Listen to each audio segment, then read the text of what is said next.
like to call the Town of Rome annual meeting to order for 6 p.m. Tuesday, April 18th, 2023. Number 2, please stand for the Pledge of Allegiance.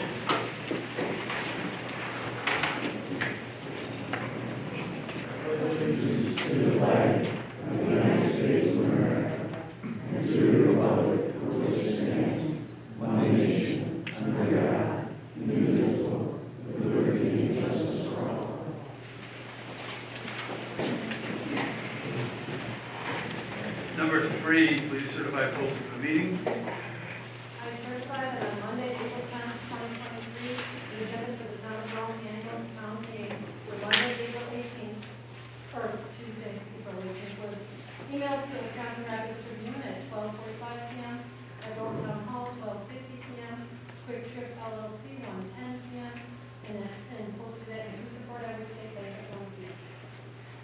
Thank you. Number 4, speak your peace commitment. To remind you that the town board members have adopted 9 tools of civility, which commits the board members and the public to be mindful of how we treat each other at meetings. Number 5, consideration of April 19th, 2022 minutes. Yes, I'll move motion to approve. Was Bill Keppel? And then a second? Second. Donna Hansdale? Any discussion? All those in favor, please signify by hanging up your green card, please.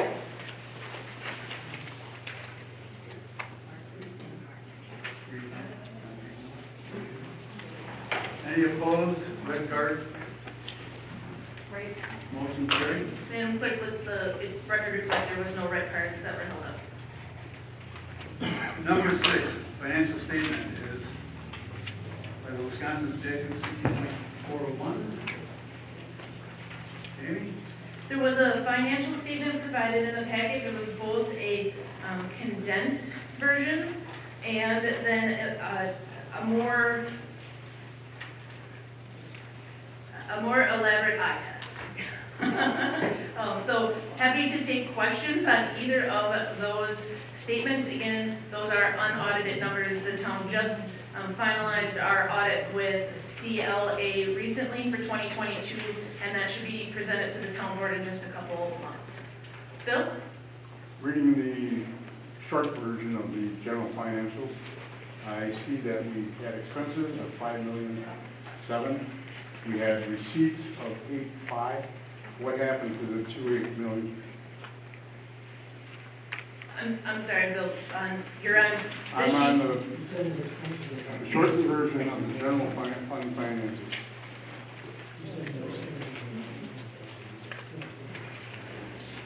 We received $8.5 million in revenues. We had expenses of $5.7. I want to know what happened to the $2.8 million. So it will get in the 2023 budget, in the general revenue, you will see the prior year. So there was an estimation that would be put on the prior year, and it will be updated with the carryovers once the budget is finalized. But one of the items that has been generating that would be our increase in room tax, right? Because that would be, it would be reported in that revenues. But you will see that number then in the carry forwards for 2023 for your prior year. So we had $2.8 million that we didn't spend, and we let our votes go. Is that what you're telling me? No, that's not what I'm saying. But again, we have been seeing those increases in room tax. A piece of room tax this year was committed to some road funding. That was for some expansion of roads, which we'll talk about in the presentation. But there could be other funds that could be committed once you would know that final carry forward number through the audited numbers. Some of those could be committed funds to road expenses. But That we would be didn't spend $2.8 million. If we only spent 5.7 and we took in 8.5, there's $2.8 million sitting on the table somewhere. Yeah, and some of it is going to be fund balance, some of it is going to be committed funds that carry forward. But again, when we do the carry forwards, then you would know that final number and that can be committed. Room tax, I would say we always do an estimation every year on what we're gonna bring in. We have been increasing that. It's been good the last several years. So it's not that those funds can, if there's a commitment that the board would like for those funds, that can be discussed, yes. That's all I'm asking. And throughout the year, we don't know what that number is, we don't know until year end what's coming in, so those could be our estimates. And we didn't let roads go, we did bring roads forward from 2023 to 2022 using ARPA funds and additional funds and some unallocated funds.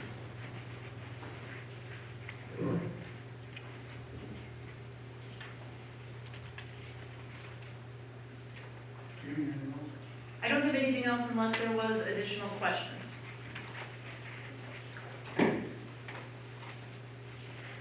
Number 7, state of the town report.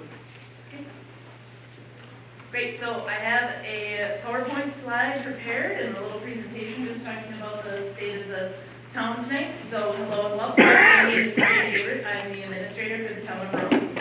And the annual meetings are a unique feature of town governance. Once a year, all towns across Wisconsin gather on the third Tuesday of April to reflect on notable items from the previous year and to share some major projects for the year ahead. We also transition our town board this evening, and we say thank you to Supervisor Dan Bowman and Chair Hasdale, and welcome to Lori Giamatti, our Chair-elect, and Jackie Cole, our new Supervisor.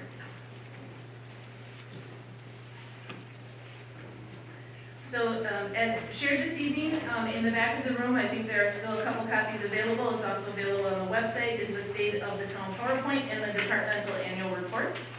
We're just going to be reviewing some highlights tonight in the PowerPoint, but I just shared that the reports are a wealth of knowledge from the town departments and are kept for the entire year onto the town's website, so they're available to go back and to look at. And encourage residents to take a few moments just to see all of the good stuff that our town departments are doing. I would just ask if we can hold questions until the end of all of the slides, but we will have time at the end for questions if there are any. So first, just starting with a couple highlights from our clerk treasurer department. The town held 4 elections in 2022. 3,807 votes were cast in those elections, with 955 being absentee ballots. The clerk treasurer department received over $14 million in taxes through January 31st from over 6,200 properties here in town. As Bill indicated for us just a little bit ago, we do continue to see an increase in our room tax revenue, and that was over $800,000 collected in 2022. And the town will be completing a reevaluation to update assessments in 2023, and we're going to discuss that a little bit more under major projects. Amy Reutemann is our town's clerk treasurer, and she's here in the room, in the back. There we go. Thanks, Amy. Before we transition to the fire department, we've had several questions that have come into town hall about our TIP, our tax increment district. So I just wanted to talk a little bit more about our tax increment district using some helpful slides that we received from Ellers, who's our public finance advisors. So first, just a little bit about the town has one TID, tax increment district. You might also hear it called tax increment financing. Financing, tax increment financing. TIF is the method. TID is what we have as the actual district. So they're essentially the same thing. There are 2 statutes that govern town TIDs, and the town of Rome is under the original town statute, which requires that the town create a TID under an industry classification. And there is no population threshold for this type of district. So the town's industry classification for our TID is tourism. The TID encompasses 3,614 acres here in the town. And ours is a little unusual in the fact that there's one development within that 3,614 acres, and that's Sand Valley.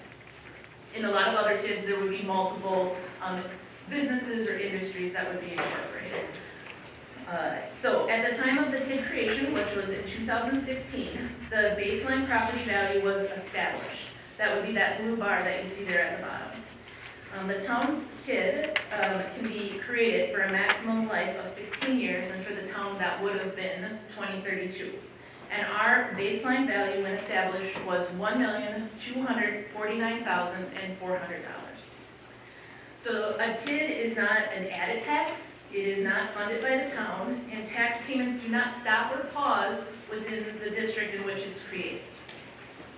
Once the TID is created, all taxing jurisdictions within the boundary continue to receive their share of the baseline value. And my mouse is struggling, there we go.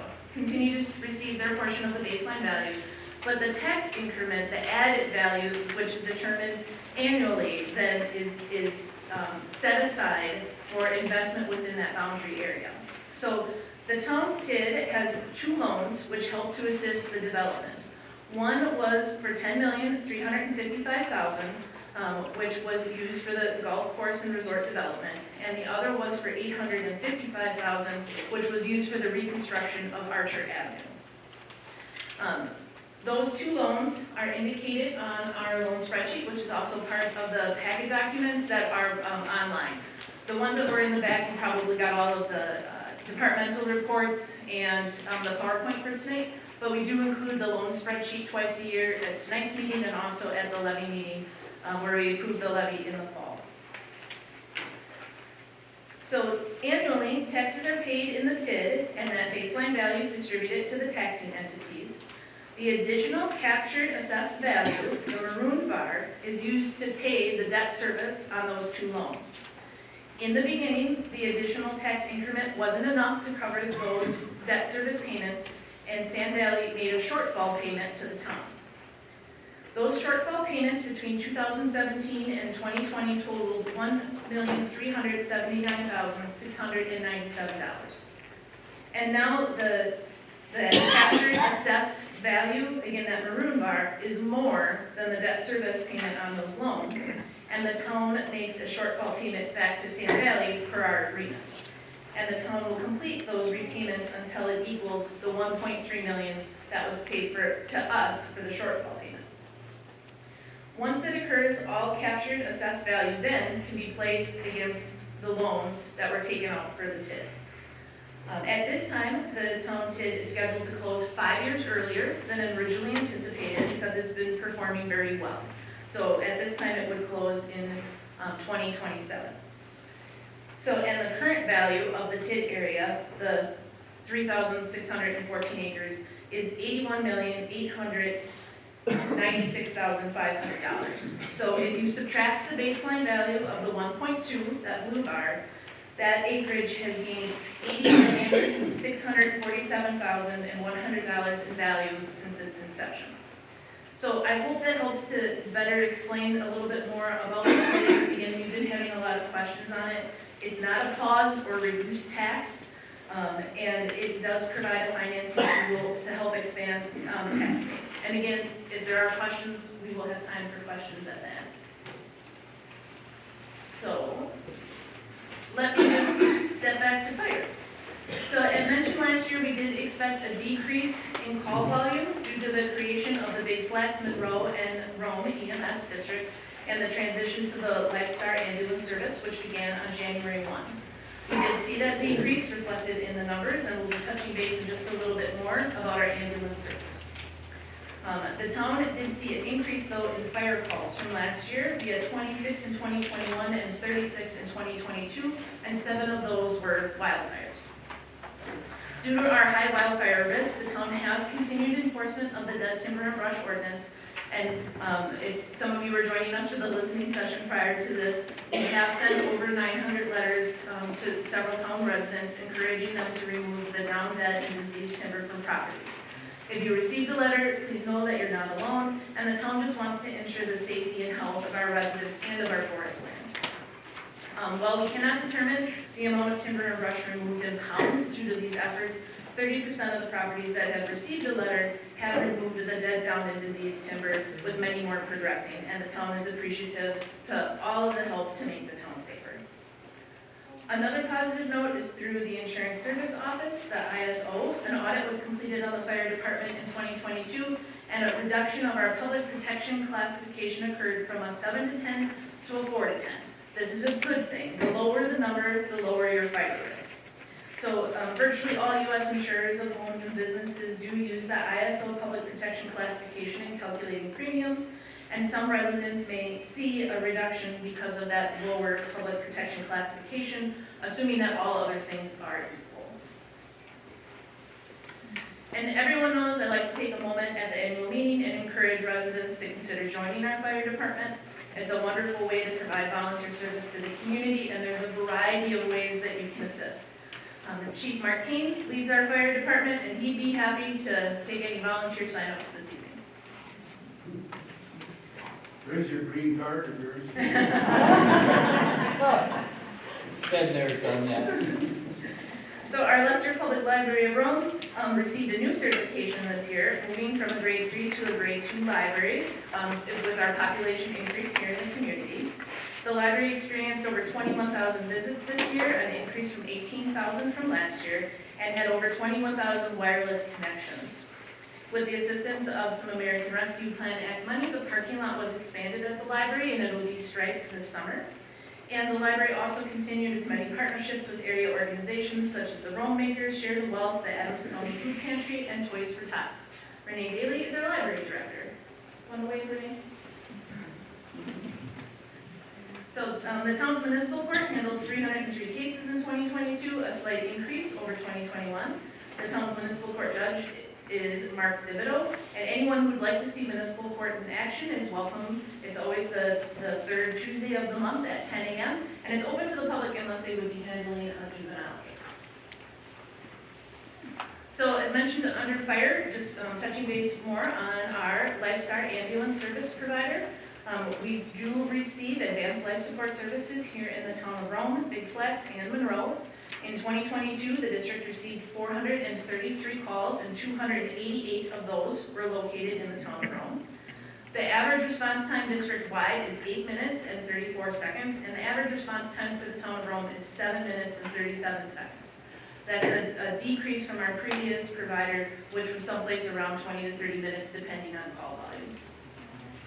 The town is appreciative to the community for supporting our emergency services, and we are also appreciative to our neighbors in the towns of Big Flats and Monroe for their partnership to create the district. The Rome Police Department had a fairly steady call volume from last year and experienced 1,644 calls for service. Our lakes had 385 hours of boat patrol, and 31 citations were issued and 25 written warnings. We are still experiencing some delays in fleet vehicles and materials due to COVID, but those are slowly starting to ease now. And I do want to mention that our police department will be completing a drug take-back day on Saturday, April 22nd from 10 a.m. to 2 p.m. It's part of a national event for Drug Take-Back Day.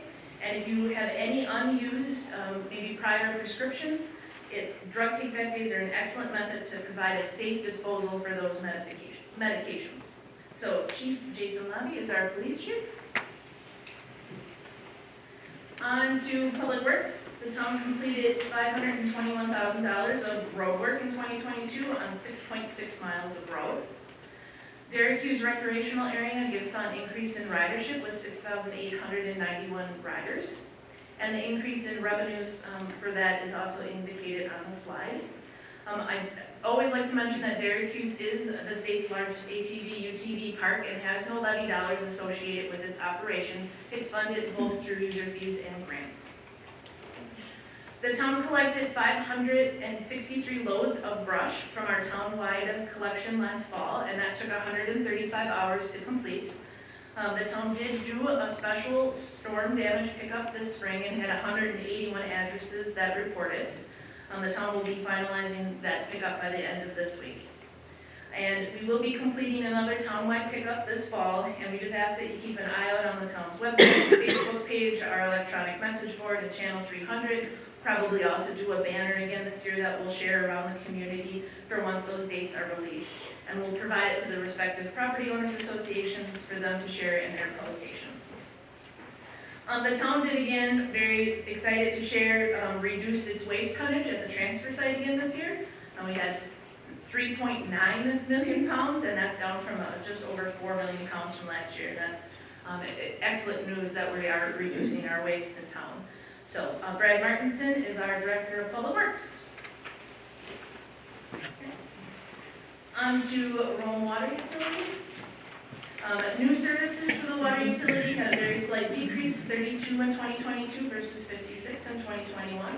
And the water utility purchased a new F-350 pickup truck with a dump box to allow for more versatility in transporting and hauling materials.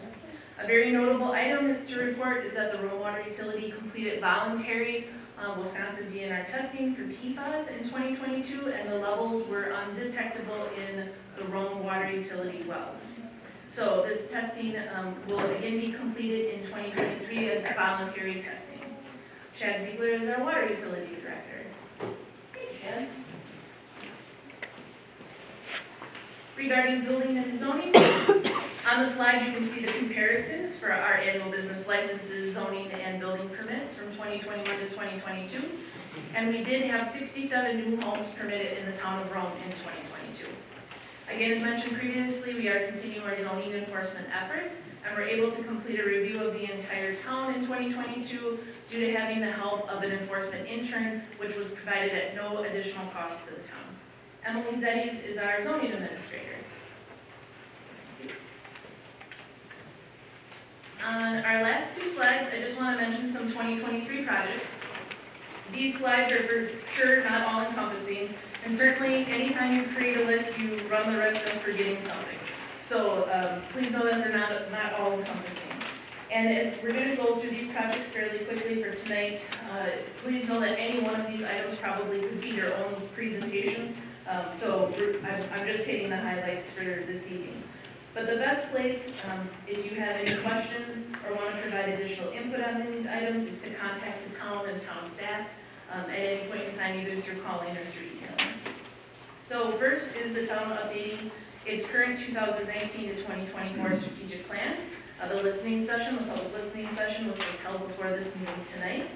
In addition, there'll be an opportunity for the public to provide input through an upcoming online survey. And if you weren't able to provide written comments tonight and still would like to, you have until April 28th to share that with the town.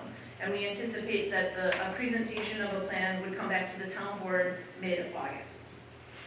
As mentioned under the clerk treasurer slide, the town will be conducting a reevaluation of all properties in 2023 with our assessor firm, Associate Appraisal Consultants. Associate Appraisal is approximately 51% completed with this fieldwork to date. The evaluation will take the form of an interim market update, meaning that the assessor will not physically be inspecting the interior or exterior of properties. An interim market update requires Associate Appraisal to review all property data in the town and to bring every property up to current market value. There is additional information about this on our website, including a timeline for the reevaluation. And the town will continue to share updates as we move through the process, both on our website and on our Facebook page. Through a joint Community Development Authority and Plan Commission subcommittee, the town has been updating our comprehensive plan and our future land use map. Before any amendments are made to that plan, a public hearing will be held. And the town is currently awaiting for the map exhibits to display at that public hearing before finalizing the date and time that that public hearing will be likely back here in this room. As previous, the town is coordinating that update with the North Central Planning Commission. They hold our maps for several towns across the entire state. So once we receive that information back from them, you'll see additional information. Adams County implemented the mutual aid box alarm system, MAVIS, beginning April 1st. Adams County is the 63rd county in the state to adopt MAVIS. MAVIS is a mutual aid measure that may be used for deploying fire, rescue, and emergency medical service personnel in multiple jurisdiction and multiple agency response. MAVIS is certainly one of those items that we could spend several hours on, so if you are interested in learning more, please reach out to Chief Kane. In addition, the fire department also completed an update to 612 and created a tanker engine due to our oldest engine, 601, being removed from service in order to create more versatility with the equipment that we have. So regarding road improvements on Apache Avenue, the town will be continuing its discussion this evening regarding those improvements. Through a grant, through the Wisconsin DOT, 8th through 10th Avenue will be completed in 2023. by the state of Wisconsin, and that's an 80/20 STP local grant that the town received. The remaining portion of Apache, as mentioned, will continue to be discussed tonight. We do know that it's a concern as it's a heavily traveled east-west corridor through town, and it's a top priority for the board to address this year. As our central business district, Rome Town Center grows, the town is proceeding with the expansion of the Timberline Parkway Road.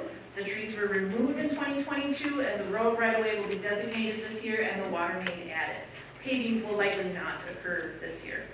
The town still has plans to improve this community room and the kitchen area. Due to a recent bathroom repair, it was required that a portion of the kitchen floor actually be removed. So we will likely be exploring remodeling of that kitchen area first. And the town will continue to roll out its HeyGov software, which allows for additional online form completion with payment. If you happen to take a camping permit this year, you probably already have some experience with that HeyGov software. We'll continue our area park improvements. You can see on the slide that we have several listed. The Parks and Recreation Committee has been busy working on placemaking spaces in our community. And speaking of placemaking, our Community Development Authority has been discussing beautification and public art projects in the community and did put out a call for mural artists about placing a mural on the east and south walls of the Public Works building. Lastly, I just wanted to mention some additional staff transitions. We did have an extra officer join the Rome Police Department, and they are a community service officer, but they can also handle patrol, so they'll be handling both roles within the department, depending on what's needed. We had an additional person added to Public Works. The library recently had a new full-time and part-time staff member join them. We did have the announcement of the retirement of our clerk treasurer, and so we'll be recruiting for a new clerk treasurer, and our Rome Water Utility Director announced that he's looking to retire either at the end of this year or early next year. So, before I close tonight, I just wanted to take a moment again to recognize our transition in leadership happening this evening. We thank Supervisor Coleman and Chair Hassel for their years of service to the community, and we'd also like to welcome Lori Giamatti as our chairperson and Jackie Cole as our supervisor. Supervisor Cole was unable to join us this evening due to a pre-scheduled trip, but after the meeting this evening, we'll be taking a quick break before we go to our regular board meeting, and I invite everyone to stay for a quick cupcake. They were done by Slice of Heaven, and just say thank you and welcome in your own way. Before I hand it back over to the chair and open it up for questions, again, I just want to share a big thank you to the staff for another great year of work, to everyone that joined us this evening, and to the town board, and to all the residents of the community. So the ability to work hard at work worth doing, I think, is a real privilege of local governance, and I am grateful to have served, and I hope to continue to be of service to the town of Rome. Thank you.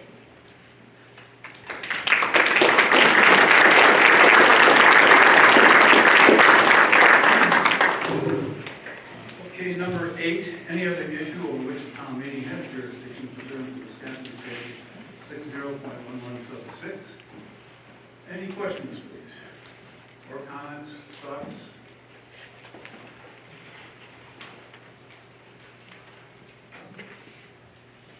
Board, anybody on board? No? So I do just want to make sure that we note in minutes what Bill had shared at the beginning of the meeting about if their resident desire, when those carry forwards are put forth about that potentially being designated for road work. Is that a fair assessment, Bill? I'm sorry? Is it a fair assessment about just adding to the minutes your comment about when the carry forwards are put forth, that some of that money being designated for road work? I would hope so. Yep. It would certainly reduce the borrowing. Okay, introduction of new officials, it's already number 10, 2024 annual meeting date, the third Tuesday of April 16th, 2024. Mr. Chair, Yes. I had spoke with our town administrator and Attorney Flanagan regarding this matter. Due to the number of other communities that he is committed to on the same evening, statute allows us to schedule this meeting for the first Tuesday or latter in that same week. and I have requested that that date be changed to Thursday, April 18th, 2024. So I would move that we change the annual meeting date of 2024 to Thursday, April 18th. So that Nick can participate as our town attorney. Okay, we have a motion. For those that don't join us on a regular basis, our town attorney is contracted, so he does represent a series of other municipalities, and he was needed in another municipality this evening. That's why he couldn't be present tonight. I'll second the motion. Second? Yep. Any discussion? All those in favor, please signify by saying aye, or, excuse me, raise your green card. Randall, aye. Any opposed, raise your red card. Thank you. Number 11, can we get a motion for adjournment? So moved. Discussion? All those in favor, please raise your green card. Any opposed? Motion's carried, we are adjourned. Thank you. So again, please feel free to stay for a cupcake in the back. We're just gonna take a little break in between here, and then we'll start with the regular town board meeting scheduled for this evening.